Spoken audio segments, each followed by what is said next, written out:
themselves to sharing Theodora's life and music to everyone who's interested. Please join me in welcoming today Michael and Bonnie Jorgensen.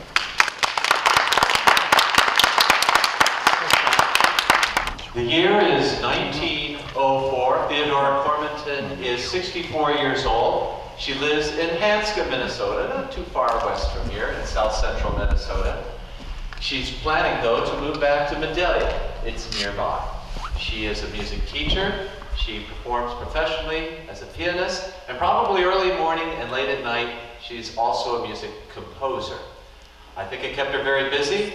I believe she did it all very well, but probably she was always, like the title of this piece that she wrote in 1904, in a rush.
Well, Bonnie's portraying Theodora Cormontan, including using a period costume and using an iPad from the period.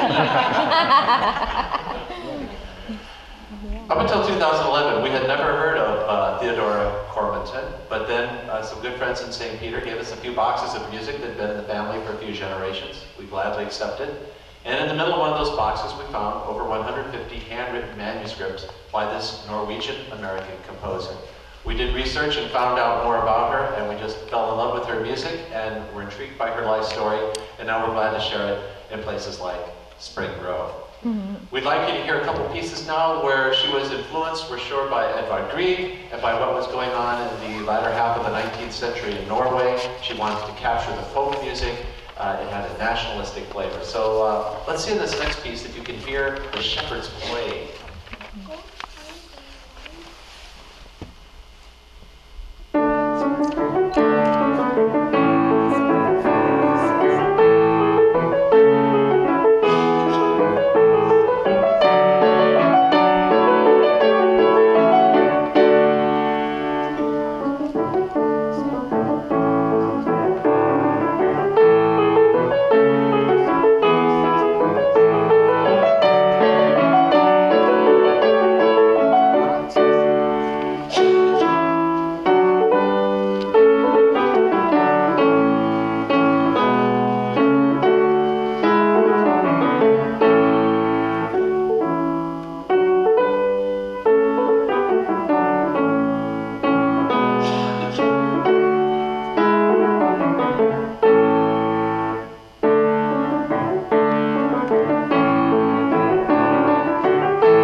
we found were piano music, but we did find some songs, including this arrangement of a Norwegian folk song.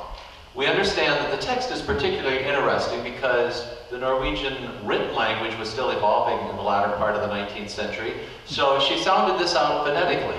I don't really read Norwegian, but those who do say that some of these words are spelled out kind of interestingly, and they reflect her dialect. Well, this tells a fun story, so I've translated it in an English singing translation. So we're going to tell you the story right now.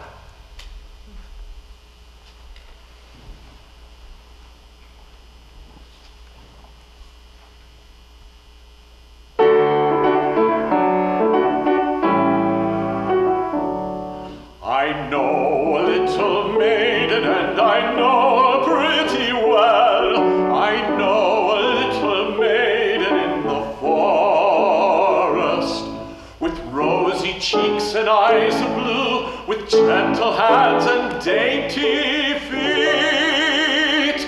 I know a little maiden in the forest.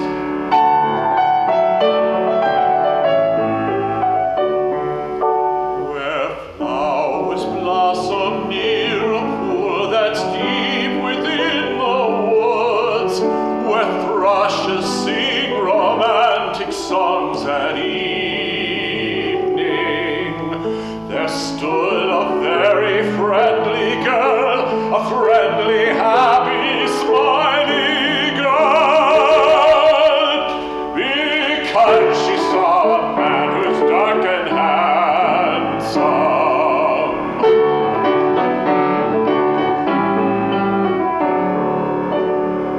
And when the sun grew red and round and sank behind the trees, and darkness settled sweetly in the forest, the maiden met the handsome man, and smiling sweetly told him, yes, I have a little sweetheart in the forest.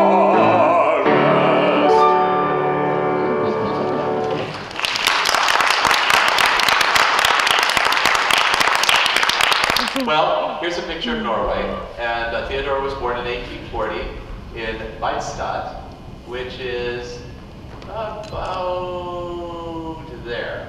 So I think it's about 85 miles north of Trondheim.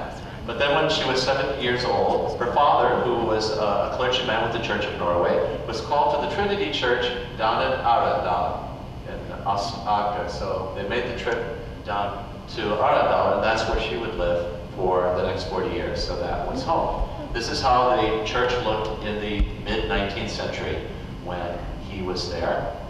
And this is how it looked shortly after he retired. He was fundamental in helping to raise the money and see the vision for building this cathedral-like structure. And it was built and finished just a couple of years after he retired, after 57 years in the ministry. And this is a picture of Edvard Cormontan. Cormontan, by the way, is Norwegian, but it's Latin. It's Latin for Heart of the Mountain. And in Danish, that's Hertzberg, and I think close to that in Norwegian. So it is a Norwegian name, but it's hard to tell. So he baptized and confirmed his daughter Theodora, and he was a priest at the Trinity Church. He was also supportive of her being educated and for the education of young women, which was a controversial topic in Norway in the mid-19th century. So this dates from, I think, 1867. And it's him writing saying he thinks that women are just as good at teachers, if not better, than men. So he was supportive of his daughter receiving an education. And this is a slightly a younger picture of Theodora Cormontan. We think this might have been taken when she was about 25 years old. So when she was in her late teens, she was able to go to, first of all, Germany and then Denmark to study music abroad for 7 years. She could have only gone through middle school in Norway. Women didn't go to high school and college in Norway at that time. So for further education, you had to study abroad. But this is her mother, Louise Augusta Hirsch Cormontan, And she had 9 children of all, 6 of them lived to adulthood, and they all immigrated to the United States. She died in 1865, so Theodora had to cut her education short to return home to help run the household and take care of her father. But she continued to write music, and eventually, in 1875, she had her first music published. As you can see, this is one of her published scores. This wasn't in the manuscripts that we found, but it was sent over to us from the Rinkeby Museum in Trondheim. So it's a setting of a Hans Christian Andersen poem. So we'll do a stanza of it in my version of Danish, and then a stanza in an English translation of Aftendagen, evening.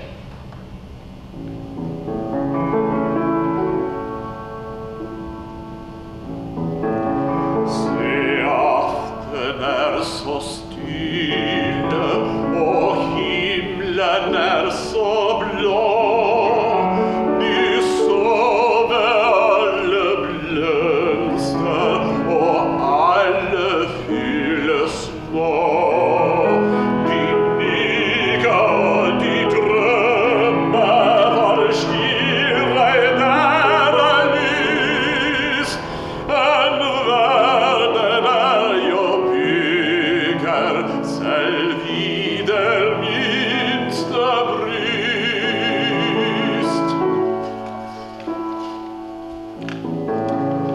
Evening is so peaceful, the sky so calm and blue. The little birds are sleeping, and all the flowers too.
Well, she had difficulty getting her music published. It was difficult for women to get their music published. She could get her songs, but not her piano works. So being a determined person, like I think she was, in 1879, she opened her own publishing company and music rental company.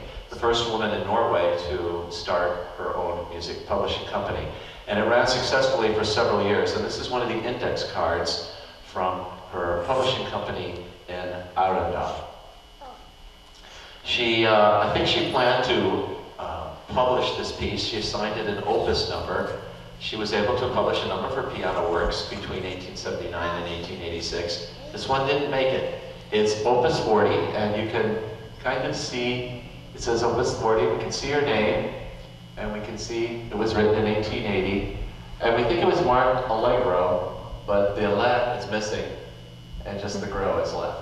So we have titled this piece Opus 40 Allegro because the title has worn away. We think she was modeling it after music from the Baroque period. So see if you think this sounds a little bit like Bach.